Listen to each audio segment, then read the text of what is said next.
You're watching The Court Leader's Advantage, a video podcast for court professionals and by court professionals.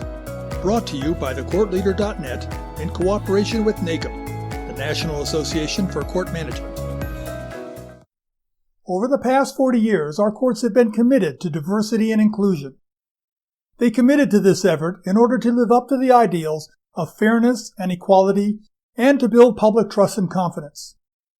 While there are many improvements that can be pointed to, there is still much work to be done. The lessons learned from diversity and inclusion practices point to benefits beyond just furthering the institutional values of fairness, equity, impartiality, trust, and accountability. They also improve decision-making, innovation, resiliency, responsiveness, employee engagement, and the delivery of services. Now, institutions like courts today are challenged by the spread of the global pandemic, by the demand for more access, by the desire for more equitable outcomes, and the erosion of public trust and confidence in government. Diversity and inclusion should be at the forefront to harness solutions and to turn challenges into opportunity. What can we do to strengthen our institutional values and apply concrete diversity and inclusion practices to the problems that we face today?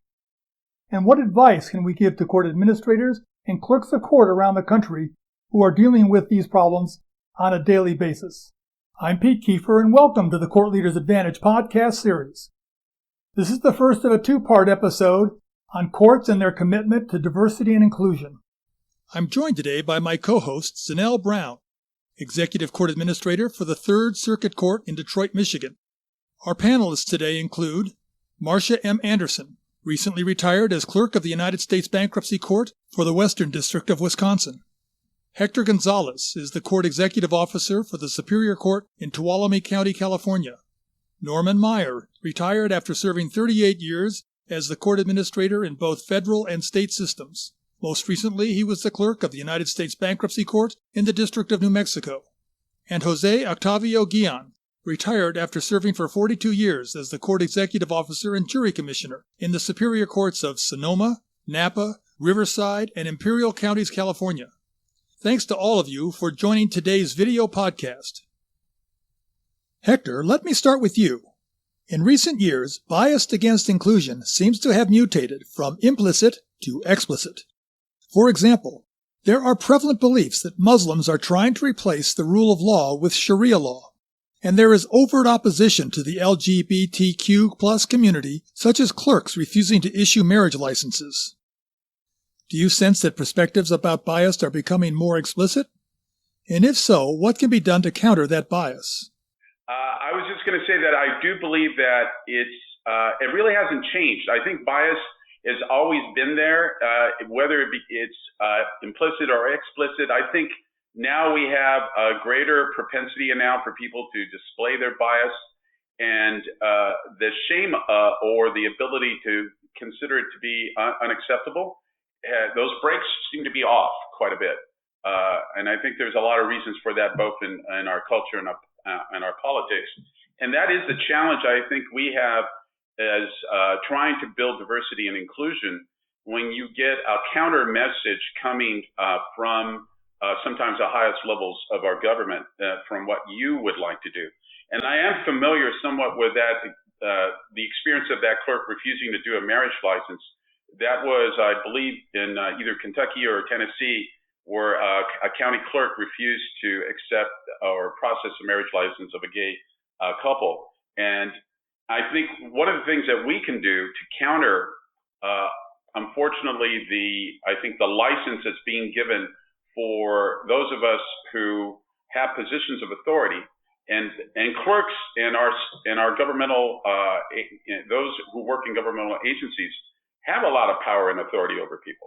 And one of the points I take and use a good deal of resources on is to establish the core values. I think we've talked about how a core value of inclusion and diversity has to be established right away.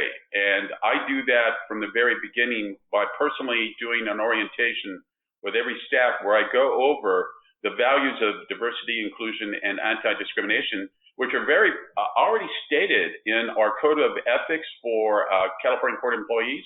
And I basically basically, I have them right here. All I do is give the real world explanation of statements that are pretty abstract, like provide impartial, even-handed treatment to all persons. You know, what does that mean? Well, that means if the attorney with a three-piece suit walks up to the counter and you've got a farm worker who just came from working in the fields, the level of treatment and the welcoming or the assistance you provide should be equal, and there shouldn't be any distinction made between those individuals, because that then reflects on our court's willingness, both externally and internally, to value the diversity in terms of our customers. Because I see diversity being in two ways. It's not only internal to ourselves, but it's the diversity that comes to our counter. The diversity comes into our courtroom, and the reflection that we are supposed to have in our treatment and who we hire and who is there to provide the assistance, to reflect the community, to value that community, and not to ever show a lack of what I would call the customer inclusion. So I do think that's the challenge, and I think it takes a lot of time and resources to establish those core values with employees from the very beginning, because I think as governmental employers, we often have people who are new to government, particularly at entry-level positions, and have never had that kind of a value established in terms of customer service based on diversity and inclusion, because in many times they come from a private sector setting. They seem to believe that they have more license, no shirt, no shoes, no service kind of mentality, that they can take that feeling of distinction and discrimination and make a decision not to provide assistance or to provide service. So for me, that's what I consider the strategy that I use to counter that. MARCIA, what is your take? I agree with Hector's approach to talking to staff from the very first day and making sure that they understand the court's values. Another thing that I think is important to remember too is a lot of people's biases are, one, founded on misinformation, and the other may be on fear. And so I think it's important to address the fear and the misinformation through court training, through modeling certain behaviors yourself, and sometimes having those difficult discussions. One thing that happened to me is when I was hired for clerk of court for this court, the judges made it very clear to me that they were fairly certain my staff in the northern part of the state had never actually talked to an African-American person. So talking to them, getting them comfortable, and answering and actually initiating conversations was a way I did some educating and informing. And so there's a way to do that that's not in someone's face. It's not a formal training, but it certainly is a way to dispel the myths and notions that people may have about other people. Diversity requires that organizations have a myriad of perspectives represented: race, ethnicity, gender orientation, education, age, religion, and physical and mental abilities. The recruitment, hiring, retention, and promotion of diverse candidates are a top priority for many courts. Norman, how do you satisfy that priority and avoid the risk of creating diversity slots that must be filled by hiring and promoting specific types of individuals? I think in the first place, you do a good job of having sound, comprehensive HR practices for recruitment and selection in place from the get-go. And if you do that, and you've recruited a diverse set of staff members, you don't need to have diversity slots and quotas. I wrote a lot of this in the blog post that I did in July on the Vantage Point blog post on Court Leader, and there's some key actions that you really need to do to make sure that you do have the kind of recruitment and selection process so that you do end up with a diverse workforce. These are things like, you develop your sources of qualified applicants, and that's something that a lot of people don't do. You need to get out in the community and say, okay, what is my labor market? And if there isn't a sufficient number of qualified applicants in a certain a group that you want to recruit for to represent your community, well, you get out there and partner with your community college, with your civil rights organizations, with the churches or whatever groups, and to say, hey, I need to get qualified applicants. How can we get from here to there? We do mentorship, do internships, do whatever to try to do outreach to the community to develop a qualified applicant pool. And that's something that a lot of us think to pay very little attention to, and then we just wait for people to come to our door and hope we get a diverse set of applicants. But I think you need to be proactive. So that's the first thing. Then you need to have appropriate qualification standards that match the job and don't screen people out who are in unnecessarily, such as, does this job really require a college degree? Does this job really require even a high school degree? Because if you put those things in there, you're probably screening out people from some of your more diverse applicant pools. Make sure you're publicizing widely. Don't just put an ad in the Sunday paper, newspaper. That's not going to cut it, not in this day and age. You need to get your recruitment out to a diverse, wide audience. Use social media. Go back to the same stakeholder groups, the churches, the community college, the civil rights groups, whatever. Make sure they know that there's an opening in court and that you are actively recruiting for people and you hope to get applicants from them. Make sure there's multiple ways to apply. Don't have it just be paper. Make sure you have an online process, that you accept fax, whatever it takes to get people to apply, and make sure that you get those applications in. And then last, that you fair and inclusive selection process. And it gets back to what Hector was talking about earlier. Make sure that what you're doing is unbiased. There's so many steps in the recruitment process that bias can creep in. It's subtle, and there's so many different things you do to make sure that everybody involved in the selection process has been trained and is ready to make sure that your selection process doesn't screen people out. If you do all of those things, in my opinion, why would you need to have a quota of a certain type of person? Because you're going to get people who are qualified, you're going to hire them, and your workforce is going to represent the community. Jose, how do you think we guard against this problem? I totally agree with Norman. My brother from another mother. We really agree. One of the areas that I agree 100% with him is that recruitment should start early on, before the vacancy, creating a pipeline, creating the attraction of those communities that are not represented in the court. So creating the interest, creating the report in the community of individuals that will want to be court employees. So I think reaching out and creating that relationship at the outset is very critical. The other one is this notion of selection. And it reminds me of the early experiments that were done in the selection of musicians for symphonies in the 1950s. And that, very few women were selected. And then they started doing blind selections, and they started, playing behind the curtains. Then pretty soon they decided to muffle the sound of the heels entering the stage. And the outcome is that, the inclusion and the quality of candidates and musicians are seen now that, it's probably not dependent upon those biases, those implicit biases. But it first had to be understood that, they wanted a diverse musician pool.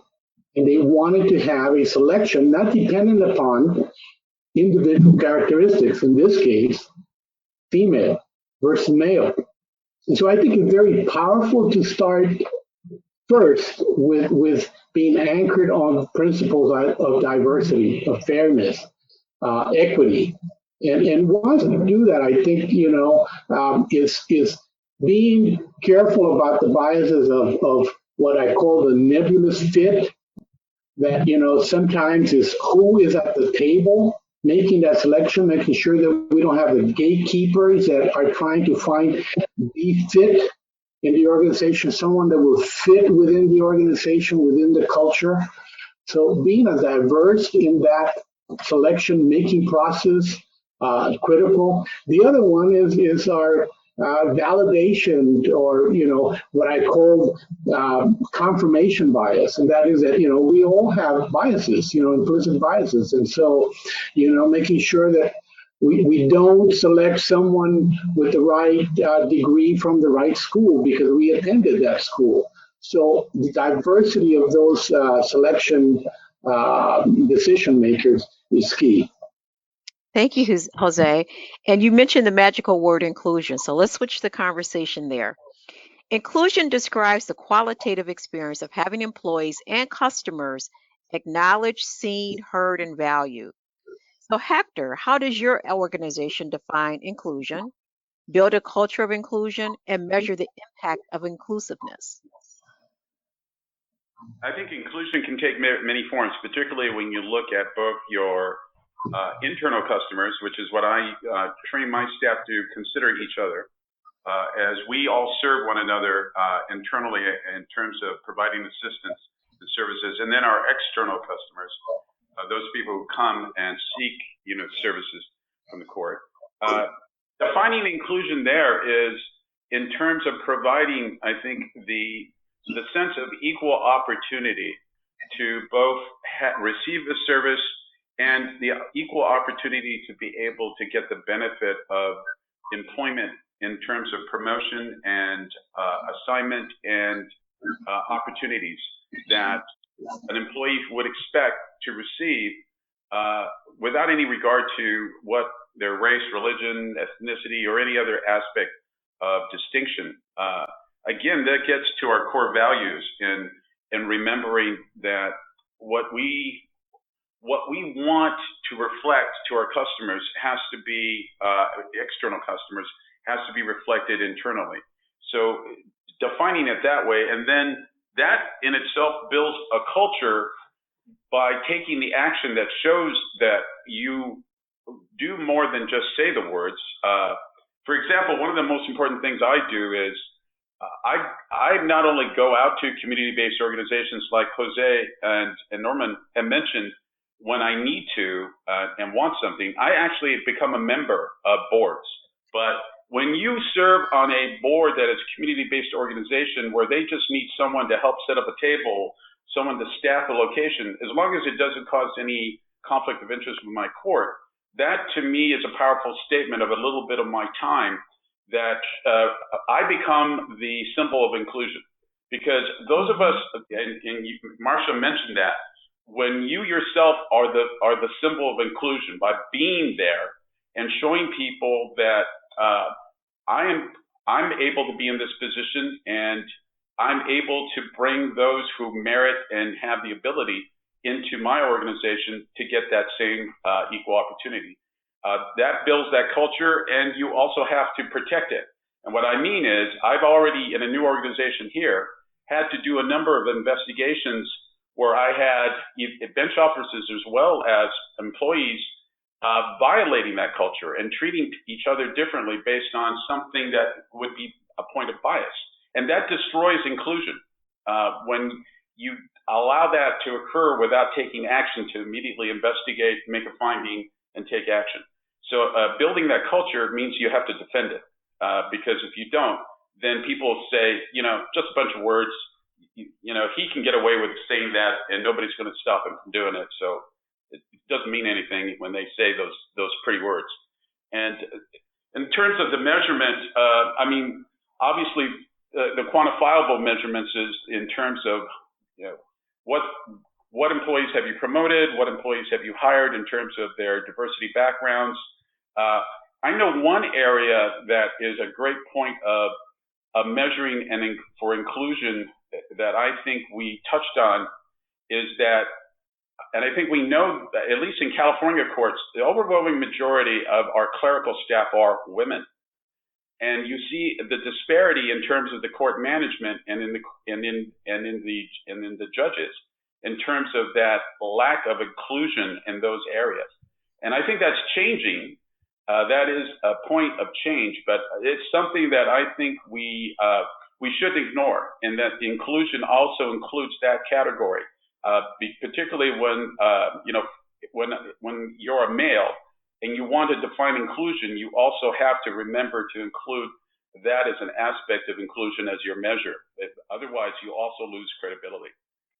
Norman, what's your advice? Oh, that's really great. What you're doing, Hector. I second that. And in my experience, build a culture of inclusion by really making it a routine part of everything you do. I mean, every act you do and every act every employee does, minute by minute, is part and parcel of creating that culture. And so this is both formal things that your employees are doing, like servicing a customer, or another employee within the court, but also informally. One thing that I tried to do when I was clerk of court was every day, frankly, roam around the office and engage employees informally about how things were going, both professionally and to the extent it was appropriate, personally, and build that rapport and understanding of their situation, and that we could, as an organization, react to and help each other out. And also, that's internal, but externally, you mentioned customers, treating everybody the same as you positively engage them. It really creates, I think, or adds to the ability to create that culture of inclusion. And as far as measurements, Marcia may know about this one, but the Federal Center and the federal system assists courts, if they want to do employee satisfaction surveys, and engages a survey that was created by the Gallup organization to survey staff about how satisfied they are with their jobs. And I'll tell you, when you get the results of that, it really reveals whether or not your staff thinks things are going well, whether or not they've been included, whether they're being ignored, blah, blah, blah, blah, blah, all those sorts of things that are important. And another great thing about it is that we did it like every other year for 6 years. And so I would get longitudinal data about how people thought we were doing in creating that culture of inclusion. So measurement, I think, is really important. You may think you're doing great, but there's probably an area where you could improve. ZENELL, I would like to Norman just sparked a thought, a reflection. And one of the strategies I used to use with every orientation of new employees is to convey to them that justice starts at the counter with a smile, that the first impressions matter, therefore make your first impression matter. Kind of reminds me of Maya Angelou's, one of my favorite quotes. People will forget what you say, people will forget what you do, but they will never forget how you made them feel. And so the power of that human connection goes a long ways in setting that culture of inclusion, setting the culture that those little acts matter in how we feel connected and be respected when we're trying to seek out justice, seek out services. So I agree with Hector and Norman that's at the core of inculcating the notion that our jobs do matter. There's just filing papers, but we have a profound impact on the lives of people that come to rely on us. And how wonderful, how powerful that is. But that powerful position of stewardship also requires accountability and inclusion. So I'm being inclusive. Anything you want to add to that, Marcia? I have often tried to, remind employees that when they answer the phone, that is also a way you can let people know that you are welcoming, and so the court is interested in supporting them. Because I had an employee once who answered the phone when I called in and barked at me, and as soon as I said to her, this is Marcia. Oh, hi. And I said, you should have answered the phone that way in the first place. You shouldn't. It shouldn't be just because it's me. So we had a lot of conversations about how customer service. I agree with Jose. It's you got to talk with a smile in your voice, because people react to that, and especially nowadays when we're doing things so remotely, it's important. Thank you. So Marcia, stick with me on this question. One survey report says that 6 out of 10 courts are located in smaller towns. Wisconsin's a good example, with only a few metropolitan areas that offer diverse populations, and the rest small and drawn on a rural population. What advice do you have for court administrators and clerks of court to foster diversity and inclusion in smaller towns? That's a great question, and one that I've given a lot of thought to in the last couple of years, especially since I live here in Wisconsin, which, as you pointed out, it's got a lot of rural areas with small towns. A lot of court jobs over time have changed, and people's patterns and habits have changed. People have gotten more comfortable with technology and doing things online, so they're not going to take their lunch hour and run to the court sometimes, because they can sometimes transact the business online. So I think we have to think about that as an opportunity for courts that are smaller to create a more diverse workplace by expanding their applicant pool and opening it up in terms of certain jobs to people who may live outside of their commuting area, because that can give you a richer applicant pool. It's not to say that you're not interested in hiring people from your town, but they may not have that particular skill set, especially since you may need a person with a really IT skills who will be part of their job title will still be customer service, but you may need that person, and that person may live 80 or 100 miles away. And you can still communicate with them. They can still attend staff meetings by using tools like this. They can still be a part of your office. And for a lot of young people, they are comfortable with that kind of interaction. So, and we know that in a lot of these small towns, they're having a population drain. Younger people are not staying. And so their applicant pool is by definition getting smaller, because young people are leaving these smaller towns and going to larger cities and medium-sized locations. So I think this is an opportunity. It's just one of those things where you can seize on it and help your court and your community become more diverse in terms of people that work for your office. But again, also expand your applicant pool and the talents that you can bring into your court. What are your thoughts, Jose?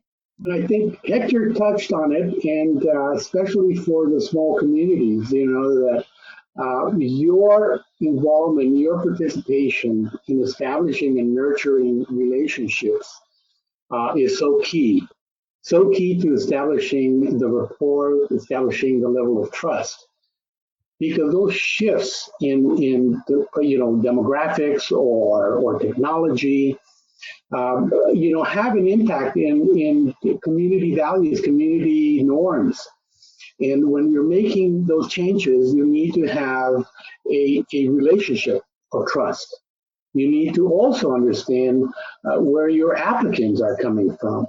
In helping the transition, helping those changes is key. And you need to do it when you're not in a crisis. That you want to have that rapport, you want to have that relationship already in place, so that when those changes are necessary, they will be more palatable. Now, understanding also that we need to understand what the interests of our community are. What are the fears? What are the challenges? And helping, everyone through our own actions of inclusion, our own actions of understanding.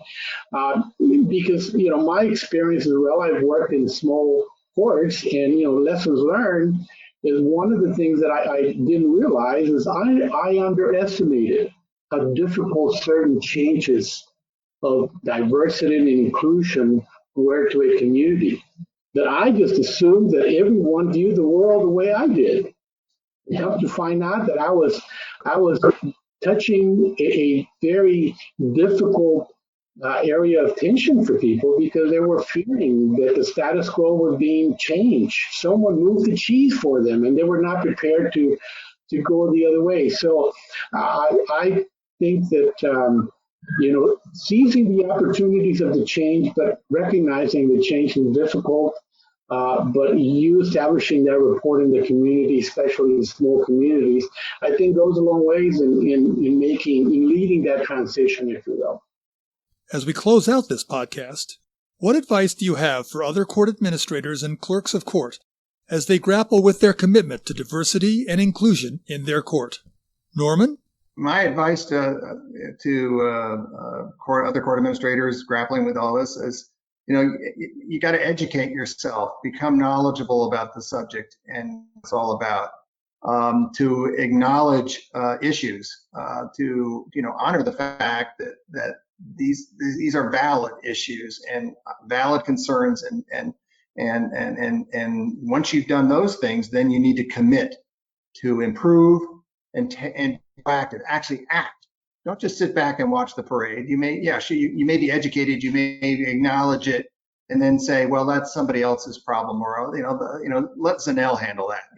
I'm just going to sit back and know that this is not an easy process of dealing with diversity, inclusion, and systemic racism and such.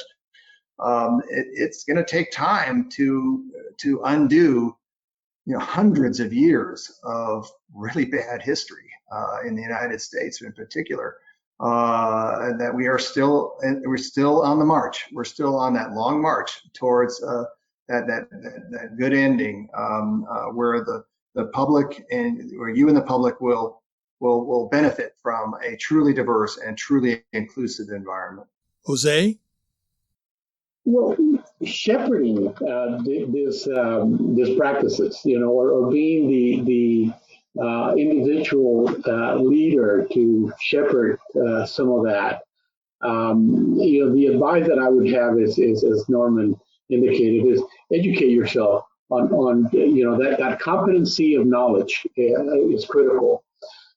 In recognizing the bias, whether it be implicit or explicit, that we all carry some of that, because that is part of our human condition, based on culture or experiences, and there are certain strategies that you can use to overcome some of that.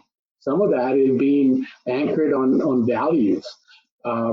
So I think two practices or two emphasis that should be given, if I were to do it all over again, is that pay more attention to the notion of not only knowledge, but also the other components, the personal well-being. Making sure that physically I'm eating right, physically I'm doing certain things to weather the long journey. That this is not something that is going to happen overnight. This is not a project or an end state. It is a process that is ongoing. It's never going to be perfect, but you always want progress. The third component is knowledge, the physical well-being, but also the spiritual. If I were to do it all over again, I would recognize that, and I don't want to sound like this is a religion component, but spiritual component. However you find mindfulness, introspection into yourself, whether it be going for a walk, whether it be art, whatever it is, cultivate that. We as individuals have to do that in order to have an impact in the change and in others, and how they see us, and how we can encourage, inspire others to be embracing those changes. So I think for me, two things that I would do if I were doing it all over again is, lean more into the transformational leadership, the stewardship leadership. Transformation meaning, the change is really preparing everyone to follow you in the midst of all this change, this rapid existential change. And then stewardship, knowing that it's not about your ego, it's not about you, but it's about service to others. And above all, I would say, enjoy the ride. Enjoy the ride. Enjoy the ride as you have the little wins and all that. I think one of the regrets I had was that, I was so eager to have all this milestones that I forgot to smell the roses along the way. So my advice is savor the little wins and enjoy the ride. MARCIA? I agree with Norm's comments about educating yourself as a court leader. And I would encourage, particularly around the issue of diversity and inclusion, today's court leaders to consider convening perhaps a roundtable with some of the organizations in your community, the Latinx organizations, the social justice organizations, the ones you're very familiar with, like the Urban League or the NAACP. One, you could use that as an opportunity for them to get to know you. But two, for many of them, that would be the best way to educate them about what the courts are and do. And also to let them know you're interested in having a diverse staff. I can't tell you how many times here in Madison we've sent notices for our vacancies to these very same organizations, and I got nobody apply. And I actually called up one or two people and said, what happened? Did you just throw them in the circular file? For those of you who are younger than all of us, that's a wastebasket. I said, what happened? And so they said, well, some people are afraid of the courts. They think that, it's too hard. You have to be really, really smart to work there. Not that you don't want smart people, but they thought the bar was so high, they didn't even apply. So I think it would be good to cultivate those relationships, to educate and inform the communities of color and others. I would reach out to veterans organizations as well. I would include them in that. And then groups for those who are differently able, because you don't need to, we're not asking people to lift 50 pounds in our courts. They're mostly sitting in a chair or maybe standing at a counter occasionally helping the public. Lots of people can do those jobs. And I have no doubt that those organizations I just identified could provide you with a very good applicant pool. You would see perhaps your retention go up because these are good jobs. I think the tendency is to try to hire recent college graduates, but we know this is a group of people who job hop. I think you kill yourself when you restrict your applicant pool to those kinds of folks, and you kill your retention. You want people to stay, at least I did, for as long as possible. And so again, reach out to different groups, educate, inform them, and then develop those relationships and nurture them and see what happens. Hector? Yeah, I guess I'll focus more on the personal, individual, I think, recommendation I'd have, which is to model and to be more conscious as leaders, particularly at the head clerk of the court or CEO level, of our own implicit biases. I mean, we all do probably as best we can. Whatever biases that we have, we are keeping them under control, because I had mentioned before that whatever you do in your efforts and strategies and actions in diversity and inclusion, if you don't reflect and model that in what you do, then everything is devalued and probably it's not going to be very effective. And I often have to deal with managers and supervisors who have frequently told me, oh, I don't see color. I mean, they're African American. I didn't even notice. And I go, really? Okay. Well, let's talk about that, because that very statement in itself has some seed of concern that we need to talk about. And then I bring my own point of, we all, as I think Jose said, we all have our prejudices, our biases, our points of distinction that we make, that we apply to throughout everyone we meet. Being aware of that and the strategies, like you said, Jose, to deal with that, but to be honest and say that, we all can be I think the victims of our own demons if we don't realize they're there, and to make sure that we are very honest with our staff. Not just, we're not going to say, well, I don't like Asian people. I mean, I don't mean that. I just mean that we don't try to give the false denial of having no possible sense of an implicit bias. There has to be a statement of, I think that everyone has to accept that we all have something, and we all have to help one another to see it, recognize it, deal with it, and do not let it affect what we do as leaders and the decisions we make in the workplace, and to help one another to be conscious of that. That's part of the inclusion exercise. I think that's important. And I think that's one of the dangers I see now in that to avoid, which is that false claim of I have no bias. ZENELL, what's your advice? That advice would differ depending on where that person is in the journey as far as diversity and inclusion. If the person's just starting out and maybe their leadership is not on board yet, I would say look around at the everyday circumstances in the court. Is there something that you can address there from a diversity perspective?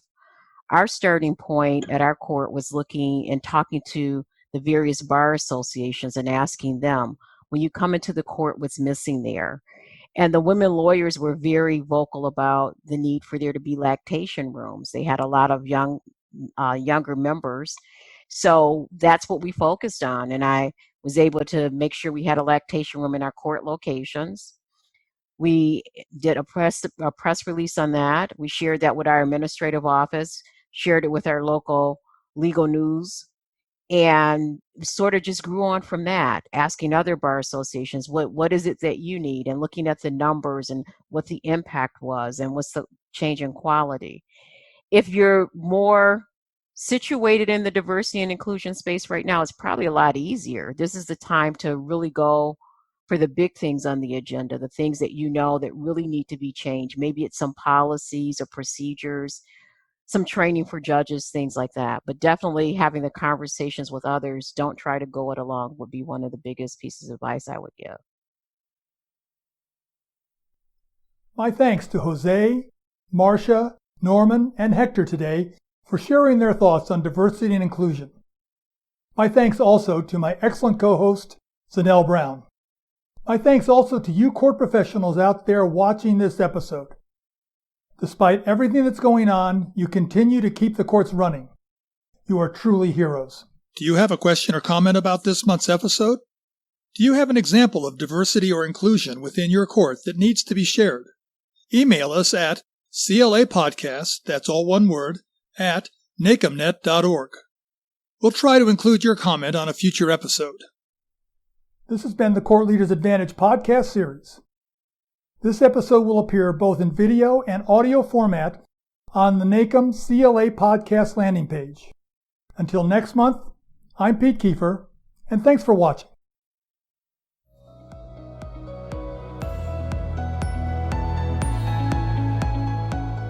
Thanks for joining us today. The Court Leaders Advantage is a regular podcast on courts and court administration. Today's episode will be available on the NACM website, on YouTube, on Facebook, and on Twitter. If you have questions, comments, or ideas for future episodes, email us. Our address is CLApodcast, that's all one word, at NACMnet.org. I'm Pete Kiefer, and on behalf of our guests, the Court Leaders website, and the National Association for Court Management, have a great day. The views, information, and opinions expressed during this episode are solely those of the host and the individual presenters. They do not necessarily reflect the position of the National Association for Court Management.